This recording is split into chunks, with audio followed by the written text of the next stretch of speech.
ano da gestão de Augusto Melo.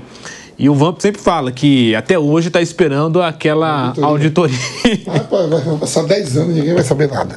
Pois é, então já nós vamos ver aqui o que o Augusto cumpriu e o que o Augusto não cumpriu nesse um ano à frente do Corinthians, e teve a situação que ele passou ali pelo impeachment, né? Entre aspas, passou, né? Porque agora em 25 esse assunto será retomado. Ele conseguiu adiar esse assunto que ainda não foi encerrado. Então é o primeiro ano, de Augusto Melo à frente do Corinthians. Teve troca de diretores, aquela coisa toda.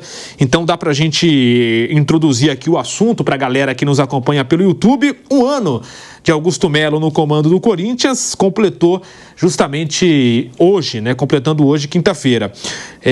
O início do mandato foi bastante conturbado, marcado pelas polêmicas, como eu citei, e até o processo de impeachment que ainda não foi encerrado. Ao longo de 2024, o Augusto Melo cumpriu algumas das suas promessas feitas durante a campanha eleitoral, mas não tirou do papel algumas de suas principais propostas, como a ampliação da capacidade da Arena Corinthians e a construção de alojamento das categorias de base. E assim que a gente voltar para o rádio, eu até trago aqui a palavra do Augusto, e aí sim, também essas promessas cumpridas e não cumpridas pelo presidente corintiano. Mas, Bruno, só uma pequena introduzida nesse assunto para a galera do YouTube. O Augusto Melo, nesse primeiro ano, teve história para contar, Teve história para contar. Foi bem agitado, Como o Vamp falou que espera um Cruzeiro bem agitado, No Corinthians não faltou notícia, agitação. Ele termina o ano sendo elogiado por muita gente porque o time terminou ganhando. Venceu os últimos 9 jogos. É por isso, o resultado ele muda muitas opiniões. Até a 30ª rodada, o time estava na zona de rebaixamento. Em relação a uma reestruturação de clube, ele pegou já uma dívida muito alta, problemas financeiros, isso aí não mudou muita coisa, continua a mesma coisa. Na janela de meio de ano, conseguiu trazer alguns jogadores e o time se encaixou, deu certo ali na reta final. Depois que saiu das Copas também, esse foi um fator. Depois que saiu das Copas, cresceu e ganhou 9 jogos. Teve a contratação do Memphis Depay, que foi uma coisa que funcionou. Mas, na reestruturação financeira, nada. Isso aí não mudou nada. Na política, agitadíssimo. Ele teve um grupo que o apoiou, ele venceu a eleição. Logo, nos primeiros meses, ele rompeu com o Rubão, que era um dos principais nomes do grupo ali, e aí a situação política dele ficou mais complicada. Ele perdeu o apoio. Na eleição ele venceu, então ele tinha uma maioria. Ele perdeu. Estamos de volta no rádio agora. Bruno Prado, Mauro César, Vamp, estamos de volta no rádio. E o Bruno falava, já do assunto que nós vamos começar agora, que é um ano de gestão de Augusto Melo no Corinthians. Nós vamos destacar aqui o que ele já cumpriu e o que não cumpriu ainda das promessas de campanha, Bruno. Eu dizia que na parte financeira, ele já pega o time numa situação difícil. Não vejo uma reestruturação, não, tá num caminho, tem um projeto, um caminho para melhorar a parte financeira do clube. Não, isso aí acho que não mudou nada em relação à gestão anterior, às gestões anteriores. Na parte política, ele perdeu o apoio. Ele tinha um grupo que se juntou em torno da candidatura dele, ele venceu, então ele conseguiu ter maioria, venceu a eleição, mas ele rompeu ali logo no início do seu mandato com o Rubão, que era o diretor de futebol e era um nome importante na política, e ali ele perdeu apoio e abriu-se ali sim uma possibilidade de impeachment, que o impeachment é um processo político. Você sempre vai achar um motivo jurídico, Você tem que ter um motivo jurídico. Você vai achar. Se na política isso está desenhado, você vai achar um motivo jurídico. O que determina o impeachment é a política. E ele tem, hoje, dificuldades políticas. Termina o ano vencendo, o Corinthians vence os 9 últimos jogos, sai da zona de rebaixamento, vai para 7º lugar, classifica para a Libertadores. Por isso que ele termina o ano elogiado por muita gente. Mas não viu uma grande mudança. Contratou bem no meio do ano, gastou bastante num time que já tem problemas, mas contratou, o time se encaixou e venceu. Não dá para ter certeza que vai vencer. O Corinthians terminou o ano com um time bom, um time jogando bem. Não dá para saber se vai vencer, se vai conseguir manter, se vai começar o ano jogando igual terminou, porque não é robô, assim, além do time ter se encaixado, tem o fator emocional, que muitas vezes foi ruim para o time. Na fase final do ano foi bom, o time ali estava embalado, empolgado, então não dá para saber. Mas não mudou muito em relação à estrutura, à parte financeira, a um projeto de reconstrução do Corinthians. Isso não aconteceu, que até essa arrancada final aconteceu também na gestão do Duílio, em 2021. 2021, o Corinthians estava mal no Brasileiro, não estava nem tão mal quanto estava este ano. Não chegou a ficar na zona de rebaixamento, mas estava perto. Aí no meio do ano de 21, o Duílio contratou o Roger Guedes, o Renato Augusto, o Giuliano e o William. Como agora também no meio do ano contratou um monte de gente, o time melhorou. E naquele ano também aconteceu isso. Com essas contratações o time cresceu e terminou em 5º lugar. Ele estava ali 11º, 12º, com essas 4 contratações foi para 5º. Mas não foi uma coisa consistente. Então, mesmo dentro de campo, não dá para ter uma certeza que vai ser uma coisa consistente. E fora de campo eu não vejo grande mudança, não. Não acho que essa gestão seja muito diferente das anteriores. E aí, Vamp, um ano de Augusto Melo no Corinthians, eu falava, para a galera do YouTube, vale falar novamente aqui com você agora, você sempre fala da auditoria, que também não saiu, né, Vamp? Procura. Acha? Diz que foi até a auditoria que fez lá no Flamengo. Não achou, vai fazer um ano aí. Você sabe que ontem, vários prefeitos, vários municípios aí, estados, capitais aí, tomaram posse. E aí todos têm essa, vamos melhorar, vamos fazer, suas promessas políticas. A do Corinthians não muda em relação à política normal que a gente vive aí. Não, vamos começar a auditoria, contratar uma empresa séria, tal, e tá lá. Ninguém pergunta, ninguém questiona. A temporada vai começar aí, clube endividado, e tem mais. E agora em janeiro, Bruno, que aquela liminar caiu e os caras vai ter o julgamento agora ainda em janeiro. Nada que seja tão ruim que não possa piorar. Arrancada da hora, 9 vitórias, quebrando um recorde, vai jogar pré-Libertadores, já sabe quem vai enfrentar, já sabe o que tem pela frente, tabela do Campeonato Paulista, daqui a pouco tem o Brasileiro, Copa do Brasil, prova Sul-Americana, mas Sul-Americana se não passar na Libertadores. Pode jogar Sul-Americana, Isso. Ou não joga? Não. Se ele cair no último confronto, se ele cair no primeiro confronto, não joga nada. Se cair no segundo confronto, então, ele já sabe tudo como vai ter. Agora, politicamente, ninguém sabe. Se essa liminar aí, como vai ser, se vai ser jogado ou não. Então ainda tem essa questão do impeachment, Eu tenho aqui a lista, do que ele cumpriu e o que ele não cumpriu. Vamos começar pelo que não cumpriu, mas assim, é uma lista muito grande. Vamos dar prioridade pro principal, Porque não vai dar para ler tudo aqui. E também tem a questão assim, é só o primeiro ano, ele pode cumprir nos próximos anos, Vamos dar o benefício da dúvida. Mas, assim, os principais aqui, que ele não cumpriu, por enquanto, ampliação da capacidade da Arena Corinthians e a construção de alojamento das categorias de base. E aí a questão financeira, que é aí sim a principal, que eu tenho aqui, na área do financeiro, da parte administrativa, o Augusto Melo ainda não conseguiu sanear ali essa dívida financeiramente o clube e muito pelo contrário, aumentou a dívida. Em seu primeiro ano de mandato, o presidente elevou a dívida de cerca de 2 bilhões para cerca de 2 bilhões e 400 milhões de reais. Os números exatos serão divulgados no balanço financeiro em abril. Então, quer dizer, entre tantas promessas não cumpridas, essa, Mauro César, é uma que chama a atenção. A dívida aumentou, no mínimo aqui, nessa prévia, no mínimo 400 milhões de reais, de 2 bilhões para quase 2,5, Mauro?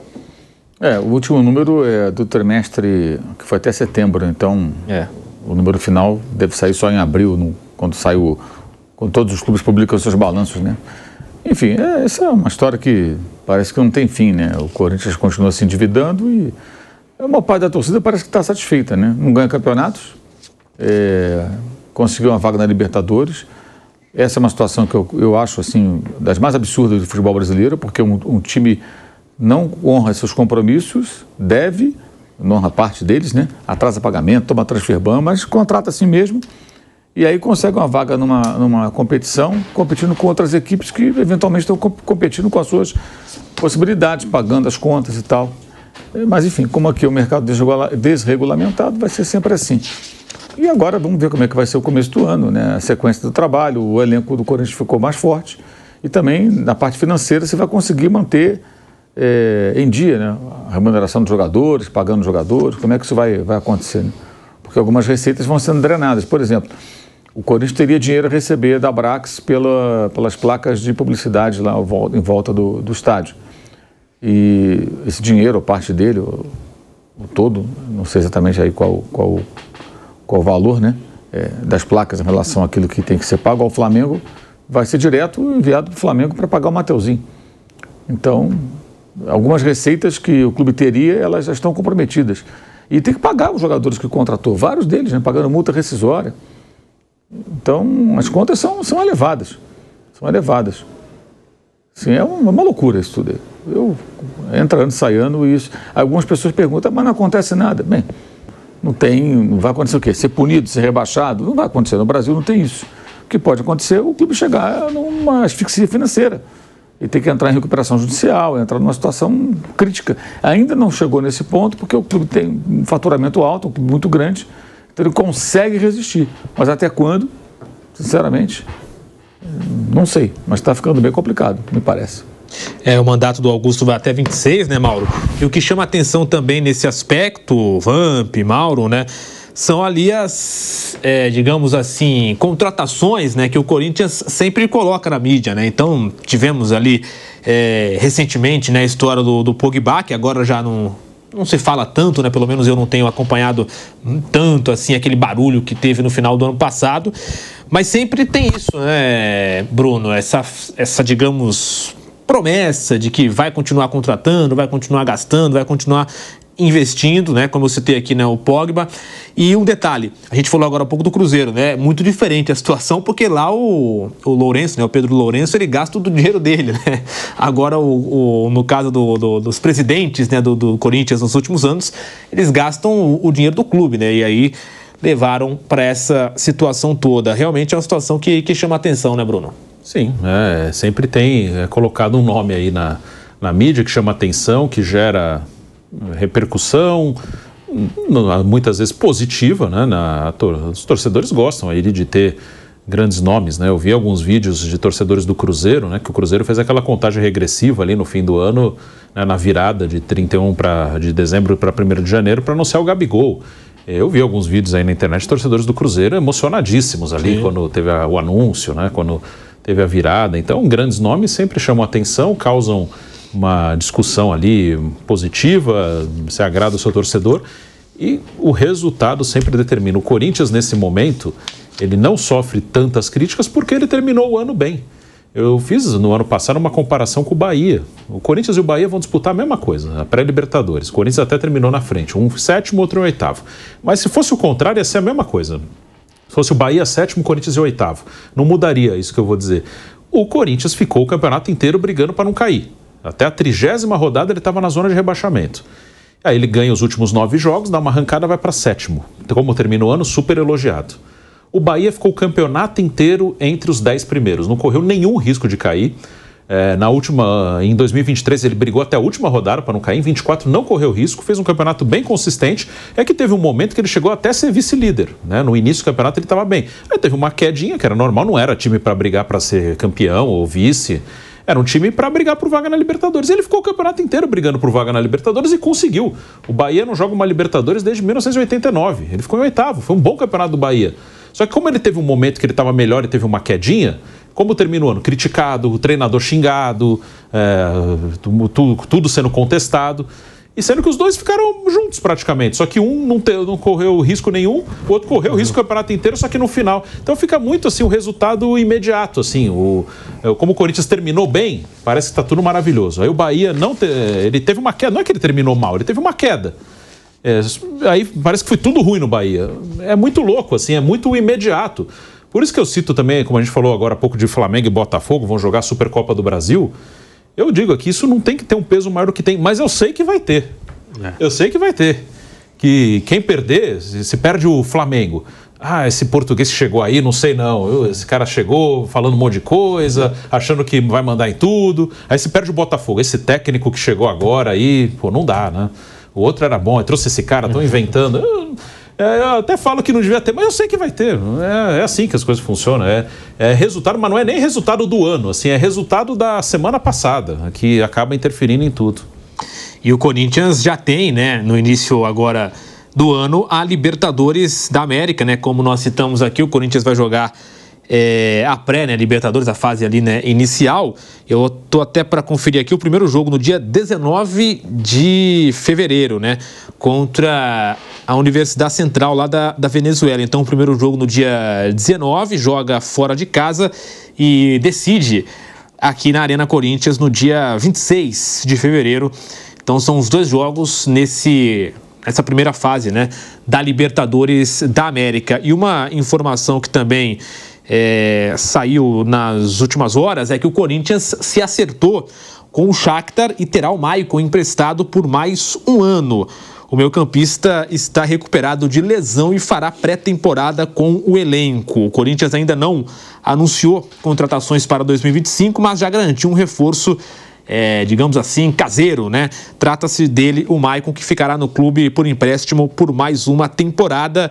O Shakhtar Donetsk da Ucrânia aceitou a liberação do jogador pelo 4º ano consecutivo. O novo contrato será assinado nos próximos dias. O antigo vínculo de Maicon com o Corinthians se encerrou no dia 31 de dezembro de 2024. Claro, né, vale citar a situação que está, né, a Ucrânia, né, como a Ucrânia está em guerra e o Maicon vem de um longo período ali inativo devido a essa lesão no joelho, o empréstimo acabou sendo facilitado. Em termos de acerto, os valores ainda são mantidos em sigilo. Tanto em 23 quanto em 24, o Corinthians teve que pagar 500 mil euros, cerca de 3 milhões de reais na cotação atual, aos ucranianos. O planejamento corintiano é para que Maicon participe da pré-temporada com o restante do elenco já a partir do dia 7 de janeiro. O jogador tem 27 anos. E aí, Vamp, Corinthians se preparando, claro, para o Paulista, mas tem o principal campeonato neste início de ano, que é a Libertadores, passar por essa fase preliminar. E agora, essa notícia que saiu nas últimas horas do Maicon, que fica no clube. O Maicon, a gente sabe a situação da Ucrânia, né? Vários jogadores retornaram. O Maicon, infelizmente, se lesionou na temporada, lesão de cruzado, está voltando. Né? Gente, aquilo, a parte de campo, a gente tem mais ou menos a base. Para ficar aquela base, tem que pagar alguns empréstimos, alguma compra de jogadores. Agora, essa parte política, quando voltar agora, semana que vem, aí o bicho vai pegar, porque vai ter aquela tentação de impeachment, né? Sim. Eu acho que isso hoje é o que mais pega dentro do clube. É isso, que vai ter também, né, cenas aí nos próximos dias. Vamos falar agora também um pouquinho, né, de campeonato inglês, Premier League.